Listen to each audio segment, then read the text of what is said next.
All right. Canada's Mental Health and Addiction Minister, Yara Sachs, says that BC's call to recriminalize the use of illicit drugs in public, it is under review. This after Premier David Eby announced such changes were necessary to, quote, ensure safe and comfortable communities for everyone.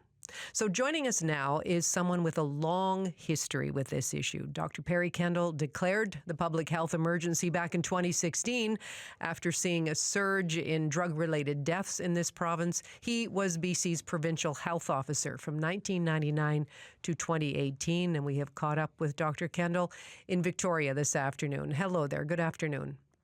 Oh, good afternoon, Gloria. What are your thoughts about how the provincial government has handled all of this? The decriminalization pilot followed by a request to recriminalize portions of it. Well, I think that it's unfortunate for a number of reasons. I continue to think that decriminalization is one policy change that does need to continue, along with a number of other factors to try and bring the death count down and provide care for people who are at risk.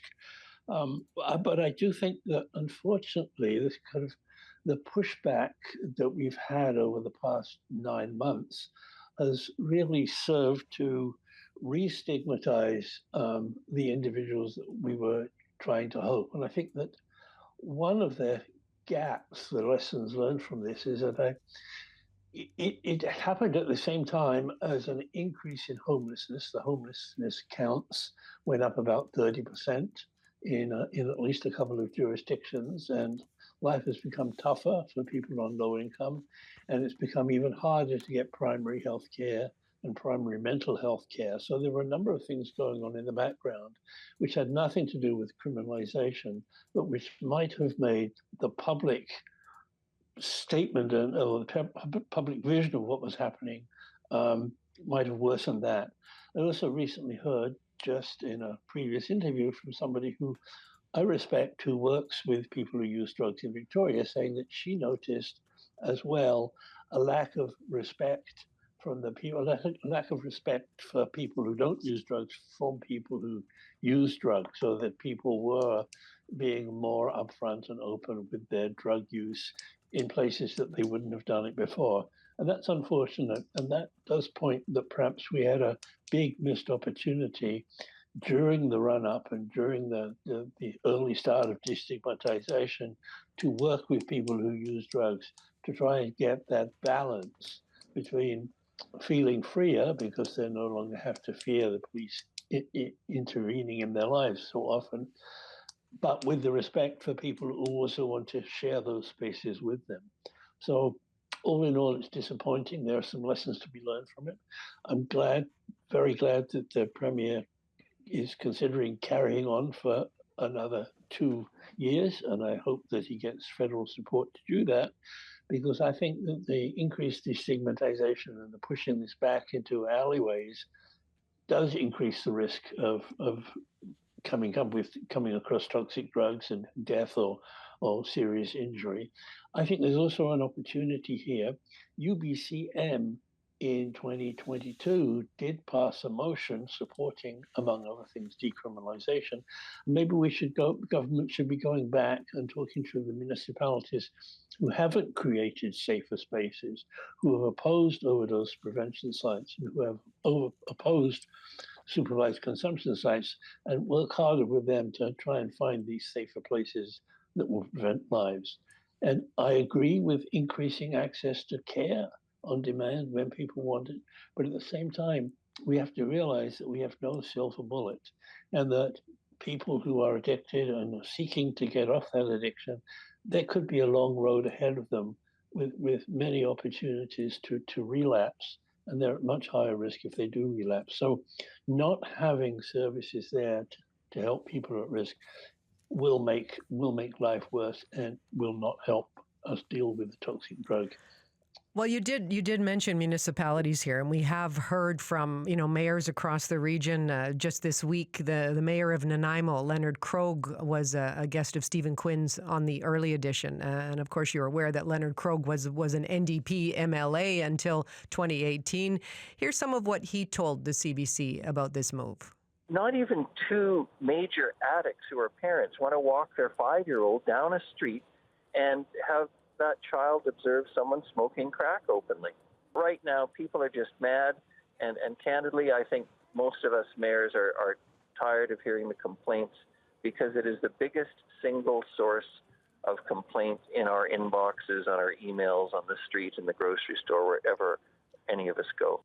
So that was Nanaimo's mayor, Leonard Krogh. So, Dr. Kendall, what goes through your mind in terms of striking that balance? You're talking about stigmatization of people who use drugs. How do you think we should respond to concerns that mayors are hearing from people in their communities? Well, I think thoughtfully and with information.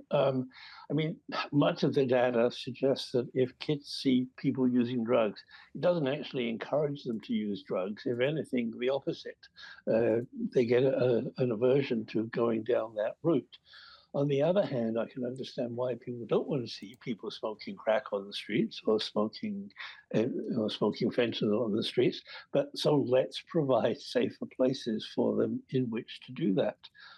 That would seem to be a fairly obvious response.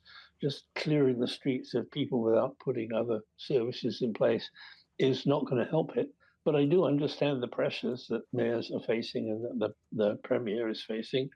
And I think that we could learn from this, take a step back, and use the next 12 months to build supports, to look at working with people who use drugs to point out that being disrespectful does not help their cause in any way.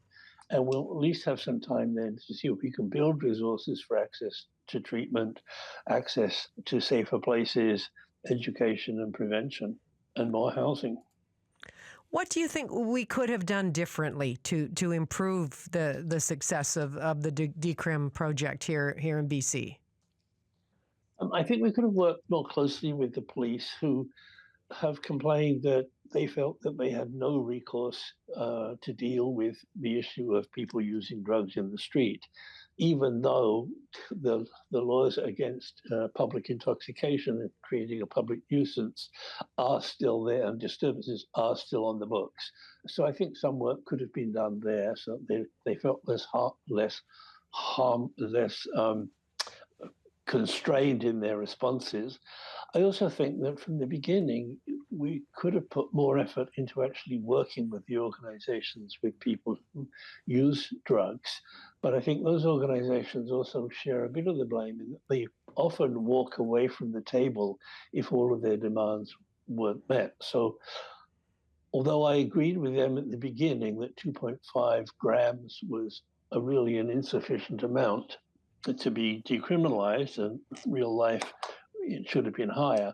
I think if they stayed talking at the table, one might have had that discourse about some of the unwelcome effects of decriminalization, or at least have some methods and some voices who could speak to those issues, but from people who are credible to them, and try to get some respect and some give and take in that dialogue. Well, there are people out there who feel that our recent efforts at decriminalization and safe supply have failed, that we should shift the focus to more heavily getting people into treatment. What is your message to them? We unfortunately do not have a silver bullet that quotes cures addiction. The data are really clear that a mixture of pharmaceutical supports, civil society supports, counseling, assistance, and help are all necessary if you're going to get a successful outcome. But they also know that addiction has a pattern of frequent relapses. And when people relapse, they relapse to an ever-growing toxicity in the drug supply, so that really high risk. So yes, we need treatment, but treatment isn't going to be a one-time only event. If you want to keep people alive long enough so that treatment can work, then there are a number of things you have to put in place, I think, for it to be successful. I think one of them is decriminalization. The other one is safer supply, which is also very contentious. I think we need to address the fact that the whole overarching policy of prohibition is what has led to the increasing toxicity of drugs in the first place.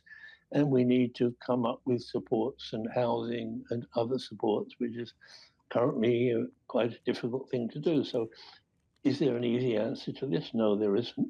Forced treatment is only going to result, I think, in sort of more incarcerations and more deaths.